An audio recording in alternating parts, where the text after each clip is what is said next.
It's the day we've all been waiting for. I will be installing a Rekluse clutch. This is an automatic clutch. So what it does is when the RPMs come up, it engages, it's centrifugal. You still can use the clutch lever. In fact, you can even still bump start it if you take the preload tension out of it. We'll cover all that when we get there. But yeah, this, I needed this because the clutch lever on this bike, I don't know if it's standard for all Scouts, but I'm pretty sure it is. It's too much. It kills my hand, especially if I'm sitting in stop and go traffic. And I also like to do what they taught us in the motorcycle safety class, which is to sit at a stoplight in first gear. So I've got to hold that lever in the whole time. And boy howdy, is that painful after a minute or two. So I don't know. I don't think I have weak hands, but this will make life so much better. So pick this up from Rekluse. It's really nice. Let's go ahead and do the install. I may have to pull the exhaust back off of this poor thing. We'll see. Maybe I can just loosen this pipe and be able to scoot around. We'll see when we get there. First thing I have to do is I have to drain the oil. Hence the girlfriend's cookware out here. Perfectly clean. It will keep my brand new AMSOIL oil dirt free. I wiped it off the bottom of the bike, so there's no dirt down there, or not much anyways. So I will be able to pour the oil back into the bike when we're all done. So let's get this started. Put the lid over here and put the lid back on it after I drain the oil. We have to drain the oil because when I pop the clutch cover off, we are going to expose the oil inside the engine, so we don't want to have a great big mess when I open the crankcase. I believe it said to do both halves, so I've got to pull the bolt off there too. Alright, we finished draining the oil. It just barely fit in that pan. It's a lot of oil. Next up, I've got to get this clutch cover off, and I've got to undo the clutch cable. So I'll probably start with the clutch cable because I need to get the clutch cable out because it's attached to this cover. Then I can do the cover. I'm going to try and just take the shields off and see if I can get to those. And if that doesn't work, I can loosen up this clamp and see if I can wiggle this thing down a little bit. But it's going to be interesting. Hindsight being 20/20, I should have done the clutch before the exhaust, but I bought the exhaust months before the clutch. I don't think I even knew that this Rekluse clutch was an option back when I started this exhaust. I saw a YouTube video about this, and it blew my mind. I had no idea there were auto clutches. And I was like, oh, I wonder if there's a chance that they sell them for the Indian Scout. Turns out they do.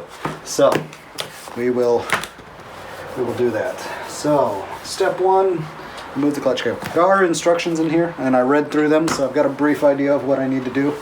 All right, 10 and 12 millimeter needed for this. I've got one with one on each end, so I've got to find another 10 or 12. So this is the tensioner that sets the free play on the stock clutch lever.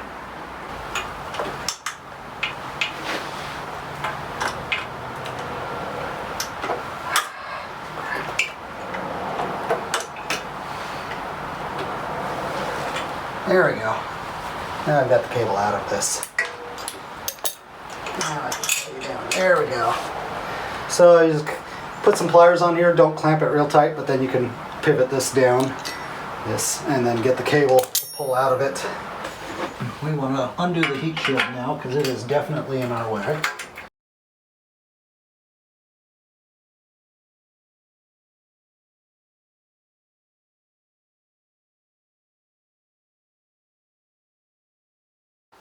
So the heat shield's off.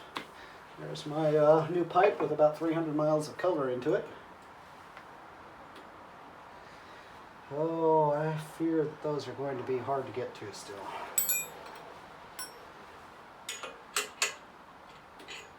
Oh, they're smaller than this. Let's figure out what size they are. Let's try a 5. Okay, they are a 5. You know, if I had ball end Allen wrenches, I think I could pull this off. And then the big question is, can I get this cover off around there? I think I can. got two of them that are questionable with straight ones. I'll give it a whirl, I guess. I'm gonna hammer these things in as much as I can.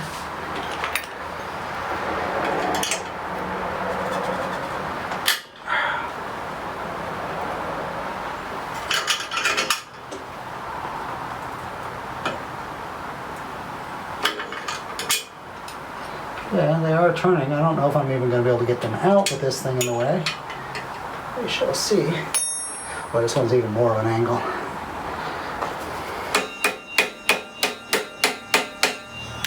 Yeah, it's in there now.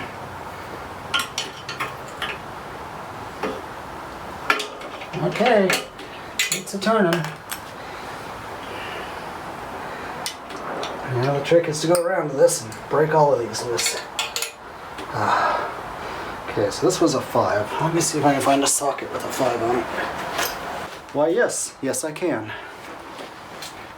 I think I'm going to need this cover off. Let's leave it on.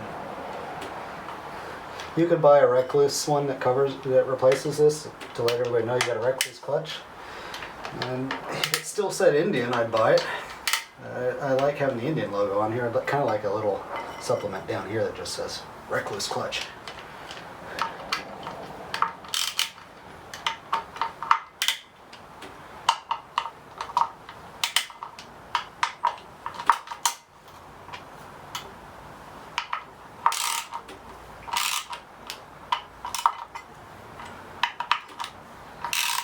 Boy,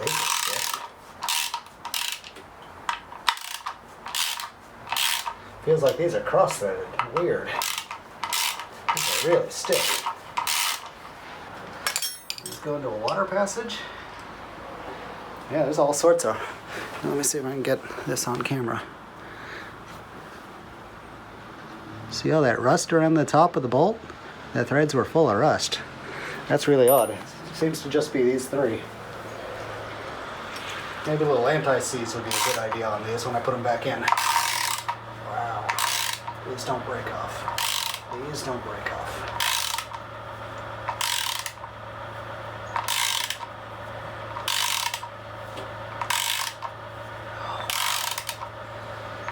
Really feels like they were put in cross-threaded from the factory. This one doesn't seem to have rust on it.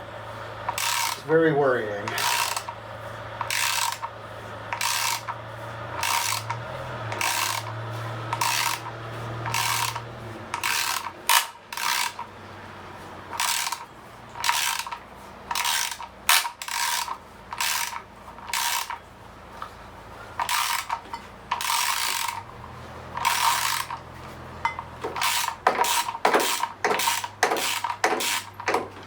Okay, I don't know what was wrong with this one. It doesn't seem to have any rust.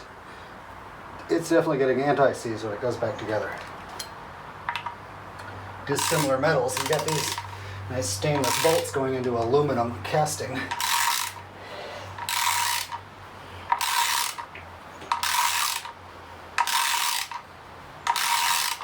This one's not as bad as the other 2 were, but it's still bound up in there a little bit. At least they're not cross-threaded.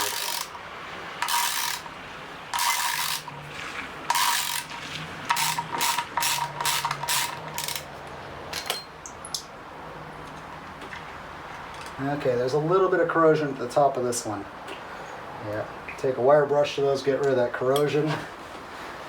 Go from there. The rest of these are just fine. They're not cross-threaded at all. Or not cross-threaded, but, you know, corroded. Ooh, yes, they are corroded as F. Look at that. Hello, Titanic. We found your missing bolts. Holy moly. Definitely going to need to clean these all up. Not cool. This one's clean-ish, just barely corroded. This one is mildly corroded. Well, you know, it's halfway between not corroded and as bad as that Titanic bolt was. So I suspect this one is corroded as well.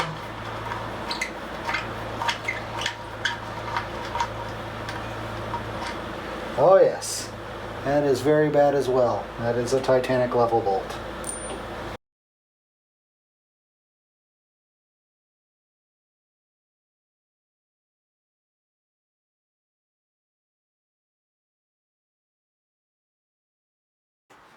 This one is probably corroded as F2. So this is the one I just pulled out. It doesn't look as bad as some of the worst ones, but it is corroded at the top.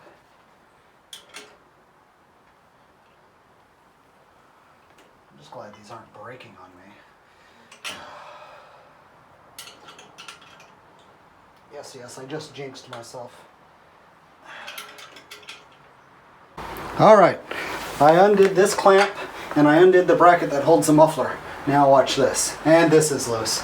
So, boom, there's my 1/4 inch I needed to get this Allen key on here square. In theory, I've rounded it off pretty good at this point, so.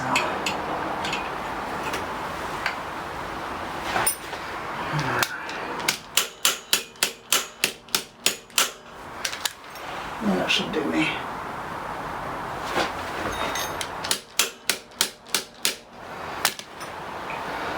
Please turn without stripping.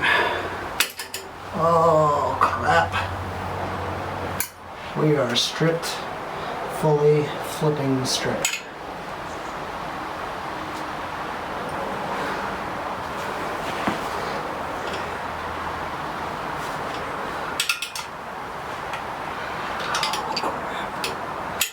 What am I going to do now?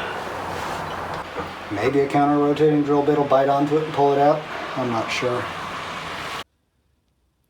These are the rusty bolts that were in my clutch cover. As you can see, they are just absolutely Titanic level rusty. I took a wire brush to them, cleaned them up, coated them with anti-seize, and put them back in until I can get a chance to order proper replacements. As I had said, the Indian dealer wanted a fortune to replace these. I suggest anyone who has one of these bikes, especially a 2015, at least pull a couple of your bolts out and have a look at them. My bike, as you can see, is not rusty anywhere. It hasn't hardly been ridden in the rain at all.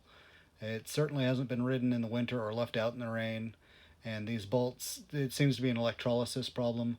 So do yourself a favor, pull your bolts out and have a look at them. You can put them right back if there's nothing wrong. Do one at a time. And if you do find rust, at least clean them up and coat them in anti-seize. In fact, you should just pull them out and coat them in anti-seize anyways, because it's an electrolysis problem. So if you don't have rust yet, consider yourself lucky. Coat it in anti-seize and put it back. There's too many different types of metal there, and you don't want to do this to yourself. Alright, so I got the stripped screw out. So in hindsight, I should have dropped the exhaust down so I could get straight on these screws at the bottom. And I probably wouldn't have stripped it out. But I went and got myself a reverse easy out tap thing. This is a 3-piece kit. I picked it up at Napa, and it managed to bite into the screw and take it out. So you run the drill in reverse, it bites into the head of it, and then it just turns it out. So there we go. I checked with the Indian dealer. These bolts are $9 each. So I'm going to look around online. I'll try some of the hardware stores around town. Somebody in the Indian group on Facebook, the Scout group, was saying that a marine store, boat store might have something like this. But yeah, so that's off. I should be able to pull this cover now. Let's go ahead and have a see. Did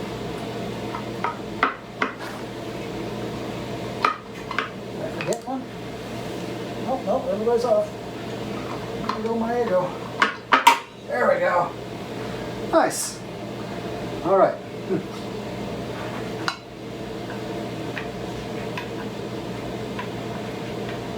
Well, that's interesting.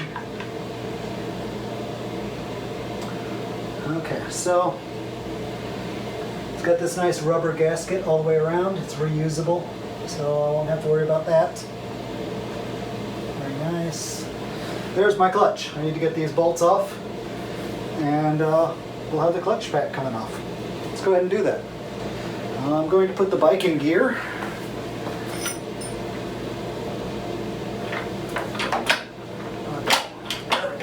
first gear. Okay, that should help hold the engine still while I break these free. Oh, yeah, they're pretty loose. Wow.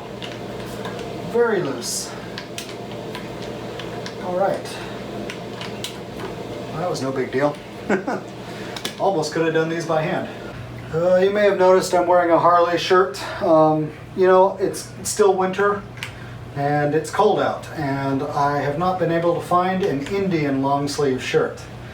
I actually stopped at the dealer earlier and I ordered myself a new helmet, and they did not have any long sleeve t-shirts in my size in stock. So we'll try again another time. In the meantime, I do own a Harley, so fair enough that I'll be wearing Harley shirts from time to time, not just Indian shirts. To be fair, I got a Rekluse shirt. It wouldn't be making sense to wear it while I'm working on this, but it's cold and it's a short sleeve shirt. I will certainly wear it in a later video, perhaps. Well, yeah. And I'll be wearing the heck out of it this summer.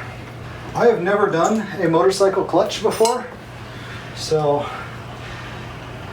bear with me while I learn how to do this. It looks like it's really easy. Okay, at some point I should probably get the instructions for the Rekluse clutch. But, I seem to have remembered most of them so far. Okay, here comes the clutch. Holy moly. It pretty much wants to come out as a single piece. There's most of it. Oh, there's a nice little bearing in the middle. Made in Japan. Yeah, that's where they make the best bearings. Says the guy that works at a bearing factory. Okay, there we go. More clutches. Looks like I got one more clutch disc back there. May need a pick tool to get that one out. Okay, and we are going to reuse the pressure plate, so I'm trying to find a clean place to put this. I'll put it on top of the box. Okay, time to get the instructions out. So here's the clutch disc, the clutch pack, completely removed. Installation and User's Guide, Indian Scout Auto Clutch. Yes, sir. And, okay. Oh, I was supposed to remove the bolts that hold the clutch cable bracket on. Oh well. With the bracket loose, remove the cable end from the... Okay, so you saw me using pliers to get that arm to swing down so I could do that. Probably would have been better to unbolt the bracket. Oh well. Live and learn. That's what happens when you don't read the instructions. Remove the 13 clutch cover bolts, assuming they don't strip on you like they did for me. Remove the... Okay, so yeah, it does have this thing stuck in the center of the pressure plate. Remove the OE bolts and springs and remove the pressure plate with the throwout bearing. Set them aside, they will be reused. Remove the entire OE clutch pack, all the friction and drive plates. They will not be reused. It may be necessary to use picks to reach and remove the bottom of the clutch pack. The judder spring and seat can remain on the clutch basket. They will be reused. So yeah, they're still down there. Inspect the clutch basket. Okay, let's inspect the clutch basket for notching. Okay, so take the pick tool, make sure it's good and clean, and we're going to look for notches on the sides of this. No notches, good. So it's still in good condition. Okay, remove the entire OE clutch pack. Okay, failure to inspect the basket in place if necessary could result in death. Okay. Soak the EXP disc and friction discs in new engine oil for 5 minutes. Make sure the discs are coated in oil on both sides. So, I have plenty of oil in that container over there. Alright, so I've got a bag of friction discs and a bag of clutch discs and friction material. Now, you can see the original clutch discs have these pads sticking up every, they're about a 1/4 inch wide and there's a 1/4 inch gap between each one. These have much bigger gaps, but they're much wider frictions. So, completely different design. That's all I'm trying to say. But luckily these are in Ziploc bags, so I can pour oil into this and let them soak. It says let them soak for 5 minutes. I suspect I could let them soak for a lot longer than that and still be fine. And here's the magic part of the thing. This is what engages the clutch. Soak the EXP disc and the friction discs in new engine oil for 5 minutes. So these metal plates don't need to be soaked, but the EXP disc and the friction discs do. There is one thick plate and a bunch of thin ones. The thin ones are all way thinner than the stock one. Yeah, these the thin ones they look like they're a millimeter thick, and the stock ones look like they're about 3 or 4 millimeters thick. So significantly thinner. All right, let's go ahead and soak these. I'll go ahead and install them. All right, what I did was I just went ahead and tossed them in that pan of oil that I removed from the engine earlier. So they can go ahead and soak in that for 5 minutes. Okay, I'll check the time. 5 minutes from now, I will want to get those out. In the meantime, I need to install the tangs.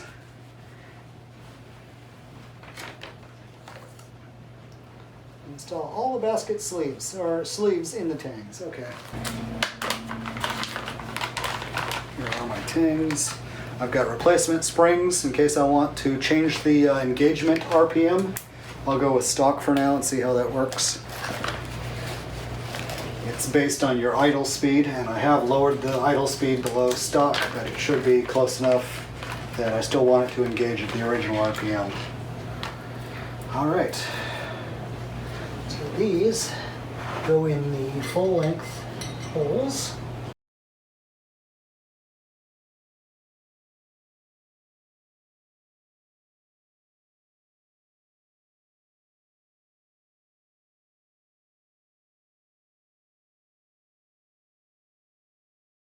When seated in the basket, the sleeves will stick slightly above flush with the top of the basket. This is normal. Okay, and then I've got a picture. Yeah. Okay, so each of these sleeves has a little hole at the top, and that hole actually sticks out a little bit. So that was disconcerting. I thought maybe these were supposed to go even deeper. But no, that's how they're supposed to look.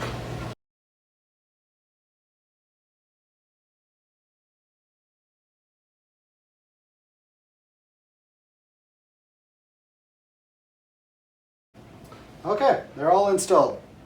Notes for clutch pack installation. Align notches of friction discs. So there are some notches, we want to make sure they're aligned. When assembling the clutch pack, it is important to line up the alignment notches on the friction disc. Correct alignment is critical for optimal performance. I don't think there's a basket that needs the notched one. You need to have the notched ones all together. Okay. Says make sure you put them in the main slots, not these quarter slots or whatever they are, half slots it says in the instructions.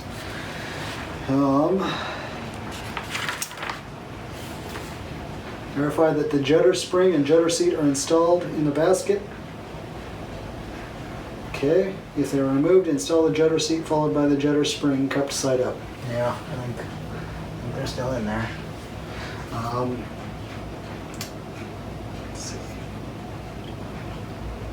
Install the thick torque drive friction disc, then install the thick steel plate.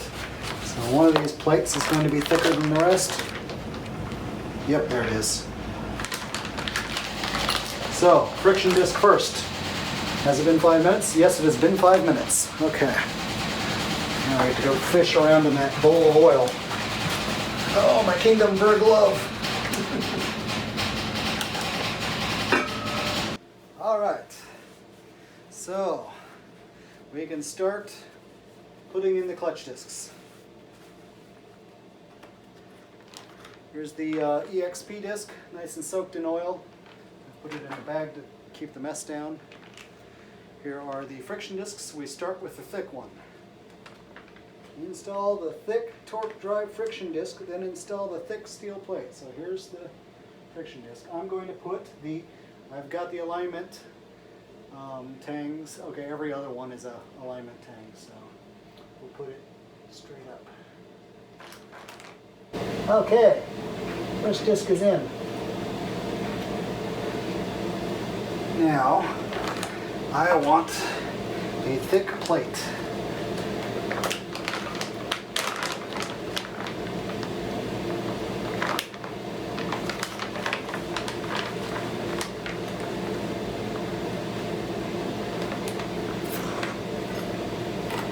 Okay, this is the thick plate.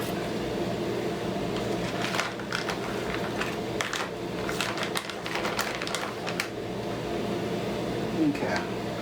So the friction material has contact with the outer basket. The friction plates have contact with the inner basket. So that's how the clutch transfers power from, I don't know if it's, I think it's the outer is the engine and the inner is the drivetrain. There we go. Put it in. And then install a thin friction disc next, then alternate thin steel drive plates and thin frictional discs for the remainder of the clutch pack. Alrighty. Thin plate. And alignment notch. Align.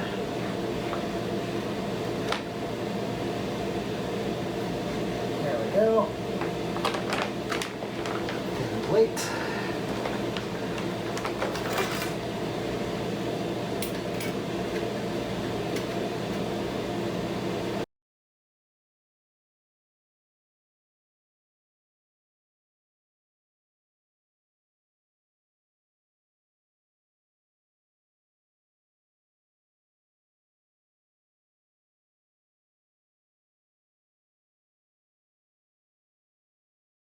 Finally, we will do the magic disc. This is the one that expands with RPM. Install the EXP disc on top of the last steel drive plate with the tab notches aligned with the notches on the clutch pack. Okay, so the tab notches it's referring to are, see, we've got a flat and we've got notches, so we're going to align those with the ones. Make sure that the EXP disc is installed in the same basket slots as the clutch pack and not in the half slots. Yes, yes.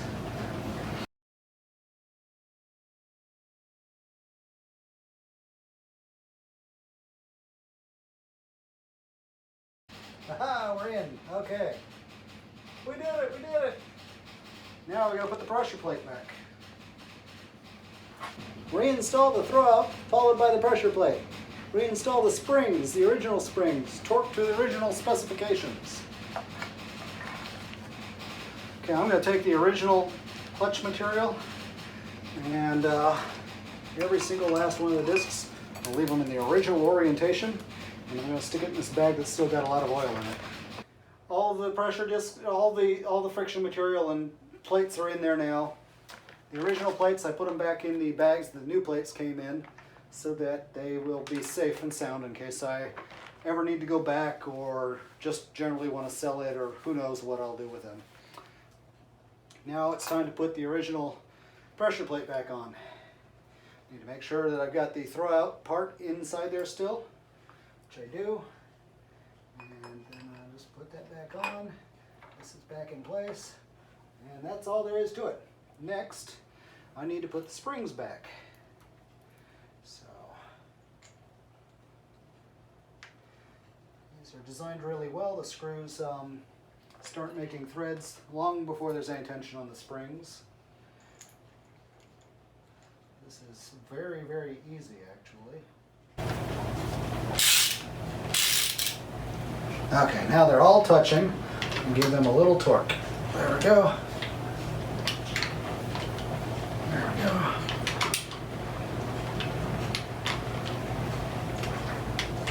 Very small amount of torque on these. Okay, that should be all they need.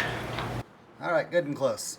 So the instructions here show check that the actuator arm position is aligned parallel with the clutch cover, and then it shows it where that tooth is just right there with that bolt hole. So that's right there. I believe I've got this in the right spot. So I don't know what they mean by parallel, but it's not parallel to anything, that's diagonal. Anyways, I don't know. Maybe it's supposed to be higher, but I mean, that tooth is there. I don't know. Well, I hope it's in the right spot. If not, I'm gonna have to pull this stupid thing back off and try again. So that means I'm not going to bolt the exhaust back on before I fire this thing up the first time and check the preload gap. Okay, if the actuator arm is in the correct position, continue with step 3. Now, if I bring this one more tooth up, it is perfectly horizontal with this, but it's not down here like it's showing in the picture at all. In fact, it's I don't know how I'd even get the cable in it. So we'll see. If the actuator arm is not parallel to the clutch cover, gently pull the cover off and move the actuator shaft up one more gear tooth on the throwout. Replace the clutch cover and recheck the actuator arm position is parallel with the clutch cover. Boy, I wish the picture would show exactly what they meant, because this picture shows what I've got. When the actuator arm is in the correct position, lightly tighten the cover bolts in a star pattern. Torque the bolts in small increments before tightening all the bolts to OE specifications. Replace the clutch cable end into the actuator clevis. Okay, so we got to put the belt on back, or the cable back in.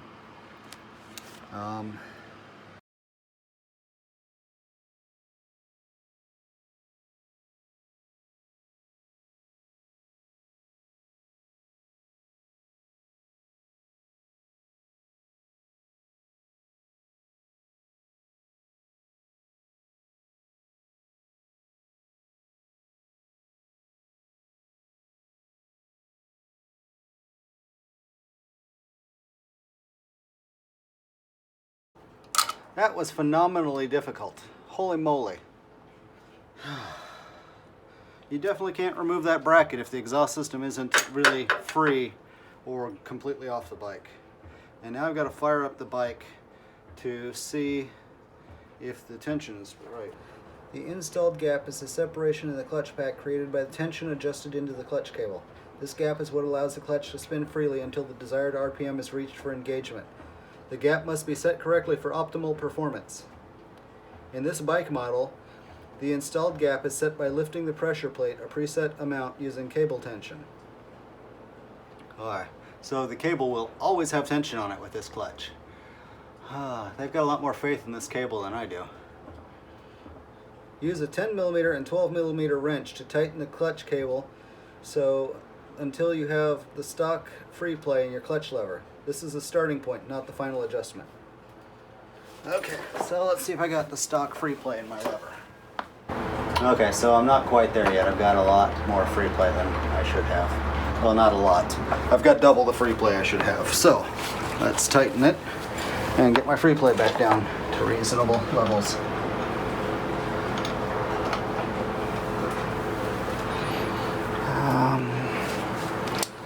Gotta use this to hold the cable from turning. Let's try that.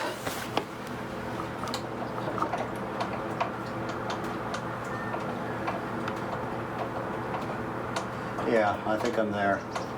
I've got virtually no free play at all. Continue to tighten the clutch cable 5 or 6 turns past your starting point. Okay, so we adjusted the clutch cable until we had the stock free play in the clutch lever. This is your starting point. So pretty much what I did is I turned this until it pulled the cable tight, or taut, so there was no slack in there. That's about how the bike was stock. I've still, here, let's show you the lever. All right. See, the cable's just barely free. I can pull it like stock. Okay, see, that much movement. All right, now we're going to turn it. Now you can see the adjuster I'm adjusting. This one, I brought it out you could pretty well do this finger tight if you pull the clutch lever a couple of times between tries. And once that's finger tight, or a little bit less than finger tight, you kind of actually want it about a half turn less, so you got some free play in the cable. That's the stock position. Now it says to turn it 5 or 6 turns past your starting point. So I'm going to make a little mark on here.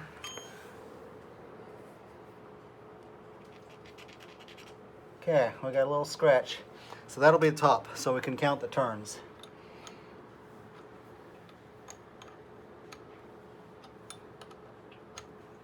There's 1.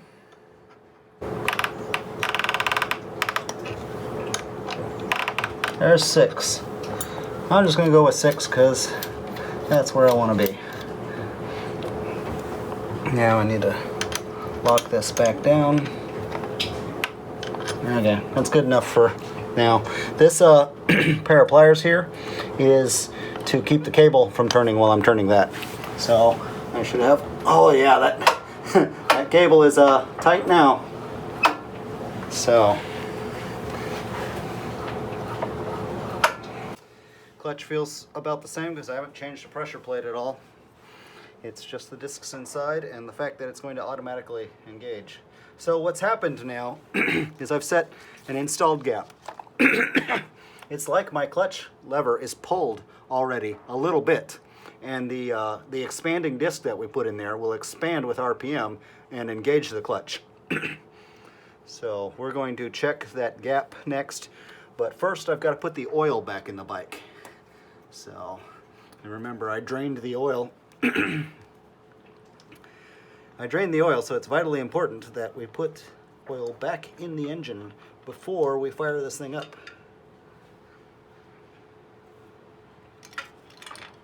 And I need to tighten the exhaust back down. All right, I got all the oil back in the engine. I got the exhaust bolted back on. I don't have the lower heat shield on. There's still a chance I might have to pull that clutch cover back off the bike to re-clock that arm. Boy, I hope I don't. I think it's right where it needs to be, but we'll see. Now we're going to check our free play gain with the rubber band method. Pretty much the first thing we need to do is warm the bike up for 2 or 3 minutes to let it idle down and warm up the oil. I don't know if you can see it, but it is pouring down rain today. Welcome to Washington State. And so I'm going to have to take it out of the garage to let it idle in the rain for 3 minutes. Oh well, poor bike. It'll be okay. Alright, well I actually forgot to tighten the back flange, so it's a little bit funny sounding and loud right now. But anyways, we're just going to go ahead and do this because now it's too hot to tighten. I am going to check the free play gap on the free play gap on the clutch. So let's do this.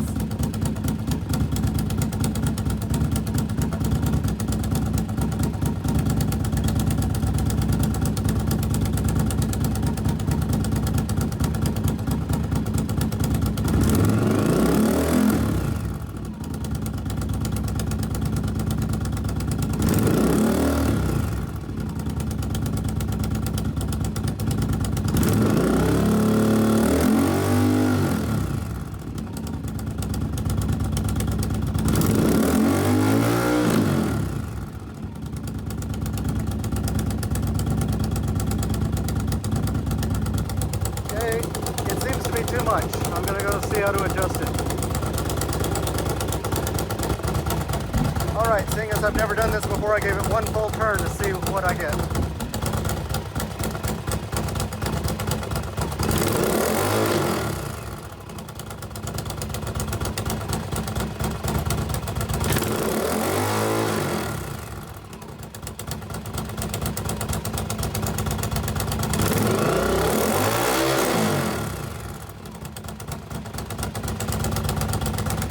I think it's correct now.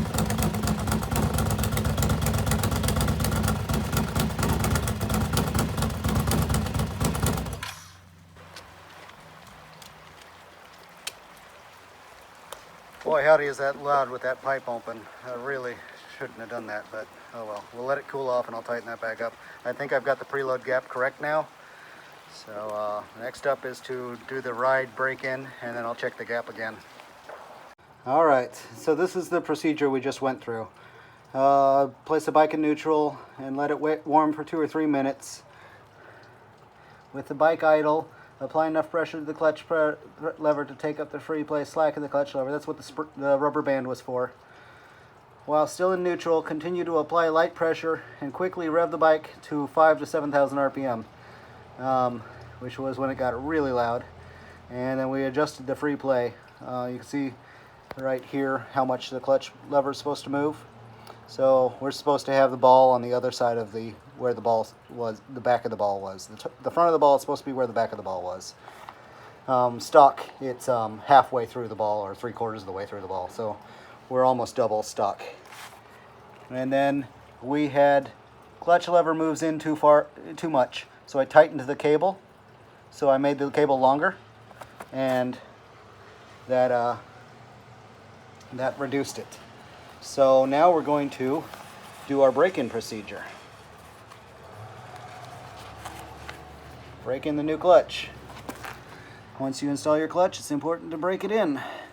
A series of roll-on starts are used to break in the clutch.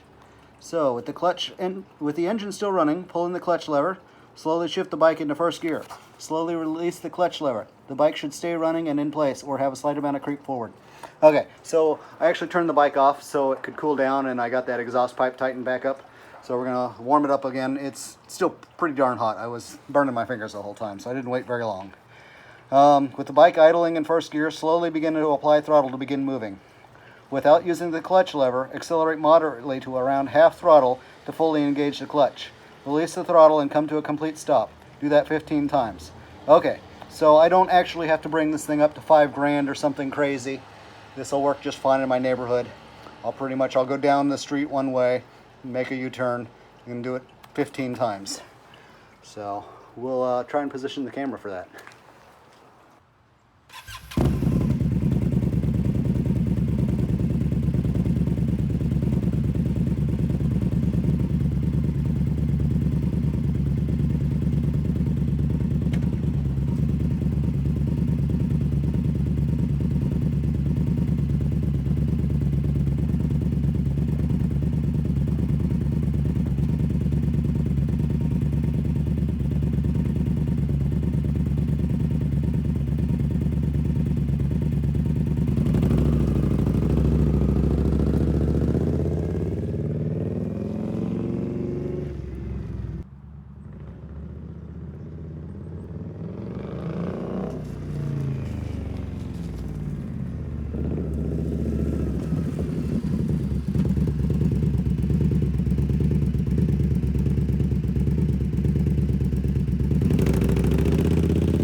Alright, so hold the presses.